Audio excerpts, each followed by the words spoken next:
All right, as promised, let's look at the registration process of Spaza shops. Remember, the deadline was extended last year to the 28th of February, that's today. And the minister has already said there will be no deadline extension. So let's speak to him now, Minister Velenkosini Hlabisa, who is joining us this evening. Good evening to you, Minister, and thank you so much for your time. Has everybody adhered to the deadline? Good evening, Bongiwe, and the viewers of SABC this evening.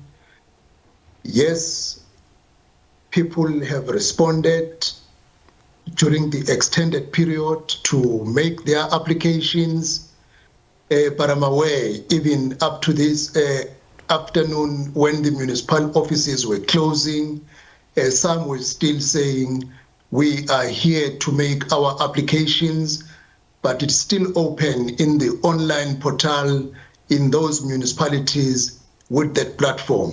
Unfortunately, those who could not meet the deadline, they are unfortunate that they can't operate as normal with their businesses, but they can go to municipalities on Monday, Tuesday onwards to apply without being operational. And once the application process is finalized, they can go and open and operate as normal. So two questions arise for me there. I'll get to the second in just a moment, but you do have others who chose, unfortunately, against the better judgment there, to go very late. And they're still saying that for them, the online, in fact, not even online, the physical application process was quite tedious. They speak about the 2,000 rands that would have been wanted there. They talk about some of the documentation that would have been asked of them. They simply do not have this. And I wonder, those people there who were in the queue when that was happening, were they able to be assisted, or were they turned back? In all honesty, the extension was done in December last year. There was the full month of January and the full month of February. A person who decides to go on a last day really must take a responsibility that I did not use time when we appealed for an extension. Sufficient time of more than 2 full months was given. Unfortunately, the staff cannot be kept until midnight in offices for people who chose not to do things during the right time. And the second part then, you say those who haven't been able to do to register and all of that shouldn't be operating, and they can go to the offices on Monday, but they cannot operate as per normal. Who will police this?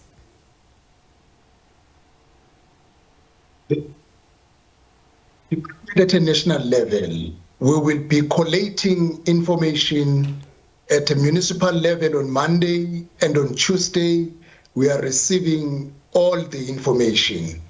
The municipalities have a responsibility to see that the Spaza shops and the food handling outlets who did not meet the requirements and also do not have the proof that indeed I am registered in this Spaza shop should not operate.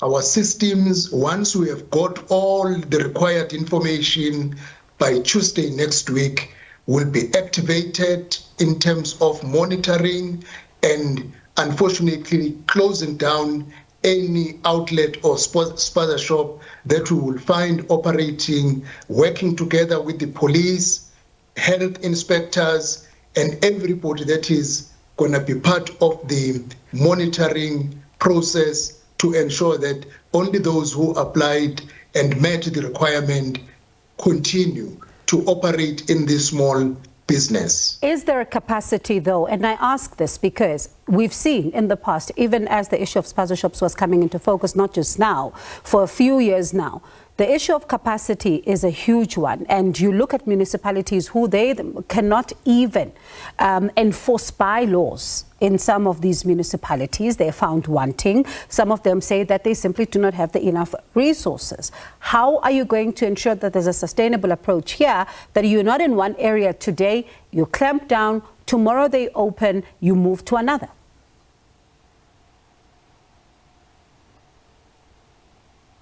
There can be that challenge that today you clamp down, tomorrow they open. The unfortunate part of it is that we cannot do one and the same thing over and over again.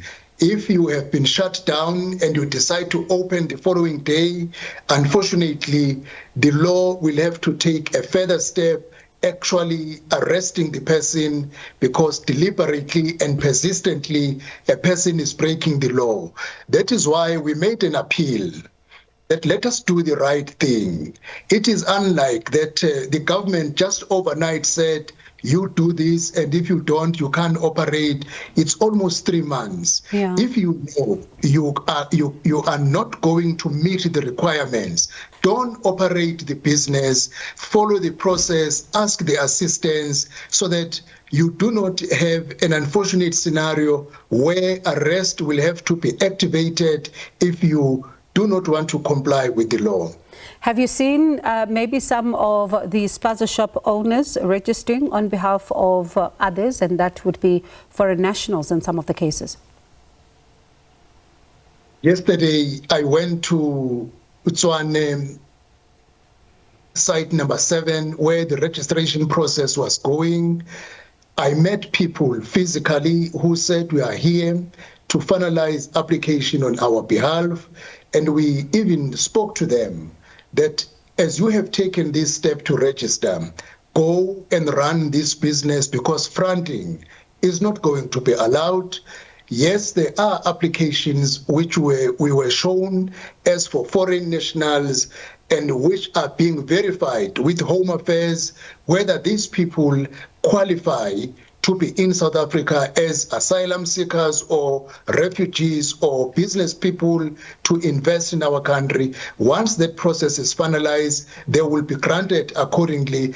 I did meet actually people who are foreign nationals who were there yesterday, and they said they have all the requirements, but they will only continue operating once Home Affairs can confirm that, yes, this one is eligible to run the business and is here as a documented foreign national.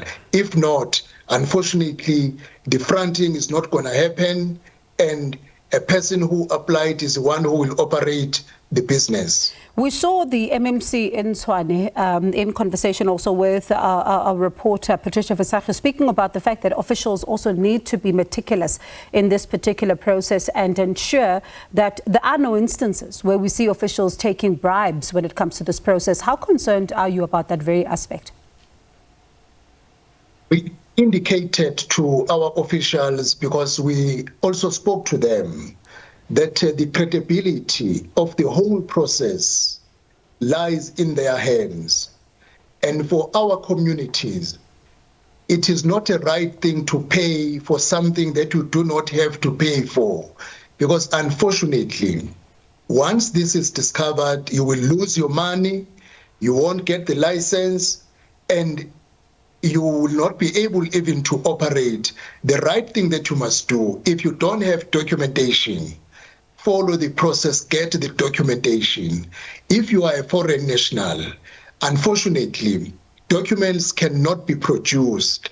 Once Home Affairs said you don't have the documentation, there will be no other way to assist you to open the business, because you are an illegal immigrant. For South Africans, for whatever document you are running short of, go through the proper process to acquire the document, follow the application process, but do not be a person used as a frontier to open the business on behalf of another person, because when monitoring is done, we will ensure the ID number of a person who applied must be the one who is running the business. If you change your mind and you are no longer interested, go back to municipality and say, I'm no longer interested. This is the person who's going to run the business, and that person must undergo the application process until it is completed, and then reopen your business.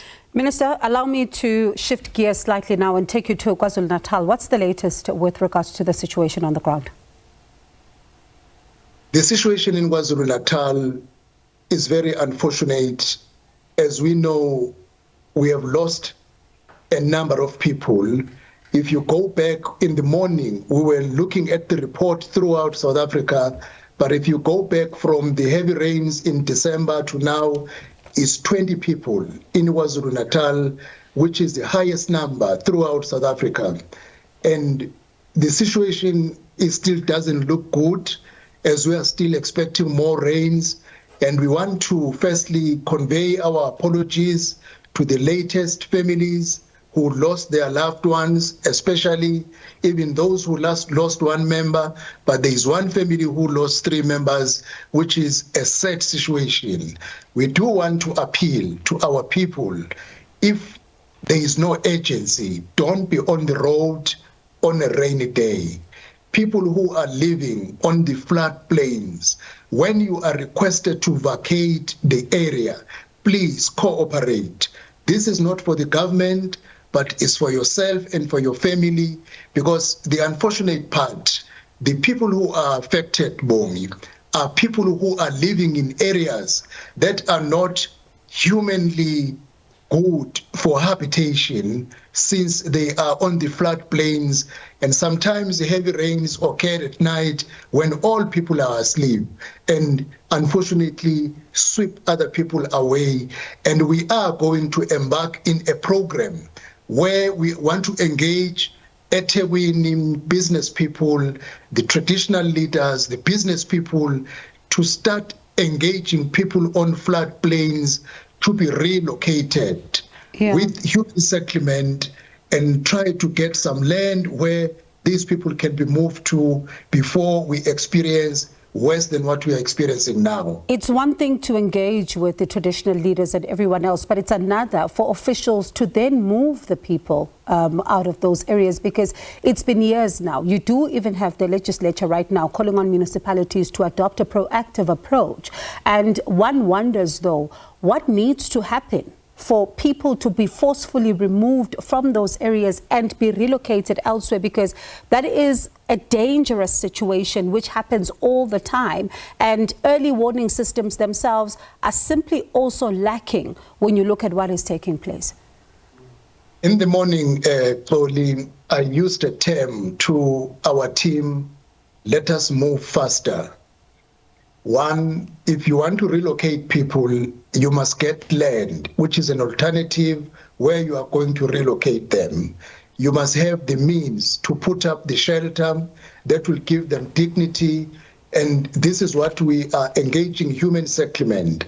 In urban areas, it is unlike in rural areas. In a rural area, under Amakosi, it can be easy to get an alternative place. But in urban areas, there is no land that does not belong to anyone. We're going to embark on an engagement with landowners that probably some of them will want to release the land at a higher price. That is where engagement is going to be. Get business people on board who can assist in terms of donating or contributing in terms of money, because the government will have limited means in terms of buying land. Yes, in terms of putting a structure, we are in a little bit better space in the human settlement, but a main question around the urban area in eThekwini is the question of land. That is why engagement is going to be a key factor, so that we solicit land that can be sold at a reasonable price, or even release as a donation to those who don't use it, so that human settlement can set up shelters that will give sufficient dignity to our people to then move them away from the floodplain areas, which are a zone of death when the floods occur. Yeah, let's talk after that particular engagement and see then what you're able to come up with. But thank you so much for that update. Appreciate it. That was the Cooperative Governance and Traditional Affairs Minister, Velenkosini Hlabisa, also talking to us about the situation in KwaZulu-Natal there, as well as the registration process. You heard there will be no extension, but on Monday you can go to the offices. You can't operate your business, but go to the offices and be able to be assisted there. So we'll continue then to monitor both these stories for you.